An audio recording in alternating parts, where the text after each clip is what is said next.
کے پیچھے بھاگتے ہیں یہ اور لوگ. اچھا میں آپ کو ایک اور نئی دنیا میں لے کے جا رہا ہوں. دوسرا جملہ سماعت فرمان ہے نا جی وہ سر کہ جو لوگ اپنی طلب میں اپنی خواہش کی پوجا کرتے، اپنے ہی خیال میں جیتے، اپنے لیے جیتے،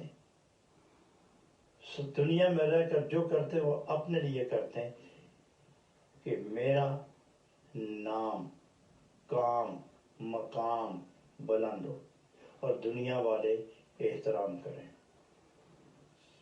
ایک یہ لوگ ہیں، ایک وہ لوگ ہیں کہ میں کچھ نہیں، سب کچھ میرا محبوب ہے، مجھے وہاں پہنچنا ہے کہ لوگ مجھے دیکھ کر میرے محبوب کو پہچانیں. سبحان اللہ. میں بولوں تو ادا اس کی ہو، میں دیکھوں تو منظر وہ ہو، میں سنوں تو صدا اس کی ہو، دل ہلے تو یاد اس کی ہو، قدم چلے تو بارگاہ اس کی ہو، زبان کھلے تو گفتگو اس کی ہو، روح مچلے تو جستجو اس کی ہو. یہ دو قسم کے لوگ ہیں، ایک اپنے محبوب کے لیے جیتے ہیں اور ایک اپنے لیے. جو اپنے لیے جیتے ہیں یہاں کبر ہے، حسد ہے، بغض ہے، تکبر ہے، غیریات ہیں، لغویات ہیں. اور جو محبوب کے لیے جیتے ہیں وہاں پاکیزگی ہے، صداقت ہے، عجز ہے، انکسار ہے، وقار ہے، محبت ہے، پیار ہے، انسانیت سے آشنائی ہے. اس انسان کو بھی یہ میرے محبوب کی نشانی ہے اس لیے پیار کرتے ہیں. سبحان کہ میرا اور تمہارا دوسرے کو دل کے دیکھ کے پیار کرتا ہے کہ میں اور آپ دونوں اسی کی نشانیاں ہیں، تو ہم آپس میں پیار کیوں نہ کریں. سبحان اللہ. تو یہ جنس جن سے پیار کرتی ہے. سبحان اللہ. جن کا مطلوب خدا ہے یہ اور لوگ ہیں، اور جن کا مطلوب اپنا نفس ہے، اپنی ذات ہے، یہ اور لوگ ہیں. یہاں سب عیب موجود ہیں اور وہاں سب پاکیزگی اور طہارت، ہر چیز موجود ہے. اس لیے یہ تفرقہ نظر آتا ہے دنیا میں. اس لیے تو رب نے فرمایا کہ تم میری رسی کو پکڑو اور تفرقہ چھوڑو. جب میری رسی پکڑو گے تو تمہیں میں ہی نظر آؤں گا، میرا محبوب نظر آئے گا. رسی چھوڑو گے تو میں اپنا آپ نظر آئے گا، گمراہ ہو جاؤ گے. سبحان اللہ. I'm so sorry. میں نے وہ بات وہ اس میں جوش میں چاہتا تھا کہ آگے بڑھنا چاہیے نہیں، لیکن آپ نے بہت خوبصورت بڑھایا اور ایسا بڑھایا کہ مجھے اپنے والد یاد آ گئی. جب میں یورپ کی طرف آ رہا تھا تو انہوں نے مجھ سے ایک بات کہی تھی، کہنے لگے کہ بیٹا تمہیں خود نہ کہنا پڑے کہ میں مسلمان.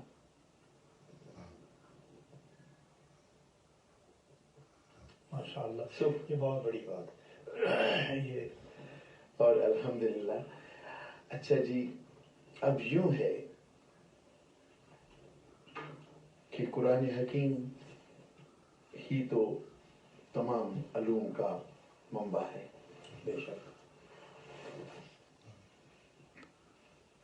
اور جب وہ قرآن حکیم اللہ رب العزت نے اپنے آخر الزمان نبی کے اوپر اتارا، کہہ دیا کہ محمد صلی اللہ علیہ وسلم آپ خاتم النبیین ہیں اور ہم نے یہ کتاب آپ پر مکمل کر دی اور یہ نعمت آپ کے لیے تمام کر دی. یہاں سے میں نے ایز اے بیرسٹر بہت سارے نقطے نکالے ہوئے ہیں، جس کی وجہ سے میں ایک بات پوچھتا ہوں آپ سے. قرآن حکیم میں یہ آیت آپ کی زندگی کا حصہ رہی ہوگی. سبحان اللہ. وَيُزَكِّيهُمْ وَيُعَلِّمُهُمْ الْكِتَابَ وَالْحِكْمَةَ. سبحان اللہ. اس پہ ذرا روشنی ڈال دیں کہ یہ قرآن نے جب کہا کہ آپ خود ہی کریں، میں نے کہہ دی آپ بتائیں. یہ تو میں سیکھنا چاہتا ہوں یہاں سے، کیونکہ میں تو بحیثیت بیرسٹر ہونے کے اس کے وہ رولز اپلائی کروں گا جو میں نے سیکھے ہیں ترجمہ کرنے کے لیے، لیکن جو آپ کی دنیا کے رولز ہیں جو آپ نے ہمیں بتایا ہے، ان رولز کی بنا پر جاننا چاہتا ہوں کہ یہ میرے نزدیک میں یہ سمجھتا ہوں کہ تصوف کی بنیاد ہے۔ ماشاءاللہ، بالکل صحیح فرمایا بس آپ میں نے۔ نے اتنا کہا۔ اس کے تمہیدی طور پر ایک بات عرض کروں کہ اللہ رب العالمین نے انسان کو اپنے رازوں میں سے ایک راز قرار دیا ہے، سبحان اللہ۔ اور اس کو اپنے قریب رکھنا منشا الہی ہے، انسان میرے قریب رہے، اور میں انسان پر اپنے توحید کے سربستہ راز منکشف کروں۔ سبحان تو قرب خدا کے لیے طہارت ضروری ہے، سبحان اللہ۔ پاکیزگی ضروری ہے، کامل طہارت کے لیے بال، کھال، حال، کال، چال، یہ سب پاک ہونے چاہیے، ظاہر، باطن، تن، من پاک ہونا چاہیے، گفتگو، آرزو، جستجو سب پاک ہونی چاہیے، ہاتھ کی حرکت، زبان کی گفتگو، آنکھ کی نظر، کان کی شنوائی، ناک کا سونگنا، قدم کا چلنا، ہاتھ کا پکڑنا، دل کا سمجھنا، دماغ کا سوچنا، جگر کا کام کرنا، خون کا حرکت کرنا، یہ سب پاک ہونے چاہیے۔ سبحان اللہ، سبحان اللہ، سبحان اللہ۔ تو ان کو پاک کرنے کے لیے علم اور تدبیر چاہیے، اور علم اور تدبیر کے لیے وہ ذات چاہیے جو کامل حکمت والی، کامل علم والی ہو۔ سبحان اللہ، کتاب میں اللہ اکبر۔ کامل علم والی، کامل علم والی، کامل حکمت والی ہو، وہ ذات نبی ہے، کیونکہ قرب خدا کی منزل پر فائز ہونے کی وجہ سے وہ مجسم پاک ہیں، مکمل پاک ہیں۔ سبحان پاکیزگی کی اس حد تک نبی پہنچ گئے کہ جسم اور روح دونوں کی لطافت و طہارت یکساں ہو گئی، اور نور غالب ہوا جسم پر، جسم تابع ہوا نور کے، اتنی قربت ملی اور اتنی لطافت ملی کہ سایہ تک معدوم ہو گیا۔ سبحان اللہ، سبحان اللہم صلی علی سیدنا و مولانا محمد مبارک وسلم وسلم۔ سبحان اللہ۔ سبحان اللہ۔ آپ کے جذبہ عشق کو دیکھ کر میری خوشیوں میں ایک تلاطم برپا ہو جاتا سبحان اللہ، ماشاءاللہ، ہے کہ کتنے عاشق رسول خوبصورت مومن کے ساتھ مخاطب۔ الحمدللہ۔ تو اتنا پاک نبی، اس کے لیے فرمایا کہ آپ تو ہیں ہی پاک، سبحان اللہ۔ اپنے قریب رکھ کے آپ کو پاک کیا، پھر بھیجا آپ کو، کیوں؟ یزکیہم، یہ پاک فرماتے ہیں، یزکیہم، پاک فرماتے ہیں، وَيُعَلِّمُهُمُ الْكِتَابَ وَالْحِکْمَةَ، اور کتاب کی تعلیم دیتے ہیں اور حکمت سکھاتے ہیں۔ سبحان اللہ، سبحان اللہ، سبحان اللہ، سبحان اللہ۔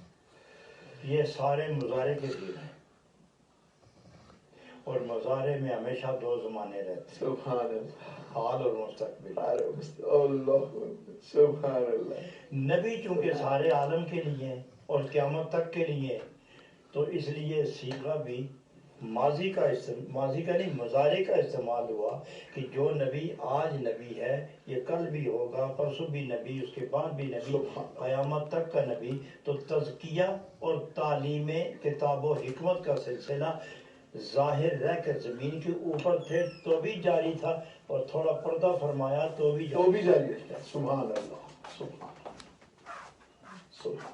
تو پھر نبی پاک نے خود ارشاد فرمایا کہ انبیاء زندہ ہیں، فنبی اللہ حی، اللہ کا ہر نبی زندہ ہے، اور زندہ ہے تو سابقہ انبیاء زندہ ہونے کے باوجود ان کا اعمال نبوت، فیضان نبوت محدود ہو گیا، رک گیا، کیونکہ ان کا سردار آ گیا۔ ستارے ہر وقت رہتے ہیں، رات کو بھی اور دن کو بھی، مگر جب سورج طلوع ہوتا ہے تو وہ ہوتے ہوئے بھی نہیں ہوتے۔ واہ سبحان اللہ، واہ واہ سبحان اللہ۔ تو سید عالم جب تشریف لائے تو سب ہیں، مگر ایسا ہے جیسے نہیں ہیں۔ اب سورج ہے، اور سورج کا کام ہے تمازت، سبحان اللہ، سورج کا کام ہے تمازت، اور تمازت کا نتیجہ ہے طہارت۔ یہ جتنی زمین گندی ہو جائے نا، اب اس کو پاک کرنے کے طریقہ کیا ہے؟